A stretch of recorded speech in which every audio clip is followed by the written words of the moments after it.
तर नमस्कार मित्रांनो. तर भावांनो, आजचा व्हिडिओ काय लाईक आणि शेअर कमेंटसाठी नाही आपला.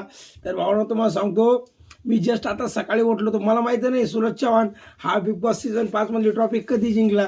भावांनो, मला जस्ट आज सकाळी कळलं की सूरज चव्हाणनी ती ट्रॉफी जिंकली. आणि भाऊ खूप साऱ्या अशा भावांना स्टेटस ठेवलं भावांनो. कारण सूरज चव्हाण का जिंकला भावना, याच्या मागचं कारण काय? त्याच्या मागचं कारण हे भावना की त्याचा साधा भोळापणा. भावना तुम्हाला माहिती असेल तर लहानपणी त्याचे आई वडील वारले होते, त्याला कोणाचा सपोर्ट होता, लोकांना त्याचा खूप मजाक उडवला. त्याला 5 बहिणी होत्या, भावांना होत्या, त्या बहिणीने त्याचा सांभाळ केला. तो टिकटॉकवरच खूप स्टार आणि खूप फेमस झाला मित्रांनो. त्यावेळेस टिकटॉकवाल्यांनी त्याला 2 रूम बांधून दिले ते पैसे त्याच्यासाठी. तर टिकटॉकवरून होता होता तसं टिकटॉक बॅन झालं भावना 2019ला. तेव्हा तो भावना यूट्यूबवाले आला, वेब सिरीज बनवल्यानंतर मग इंस्टाग्रामवर त्यानं प्रवेश केला. त्याच्यानंतर त्याला इंस्टाग्रामवर इतकं सक्सेस भेटलं, तो आज बिग बॉस सीझनमध्ये ट्रॉफी 5 सीझनमध्ये ट्रॉफी जिंकलं भावना. तर सूरज चव्हाणसाठी कॉंग्रॅच्युलेशन.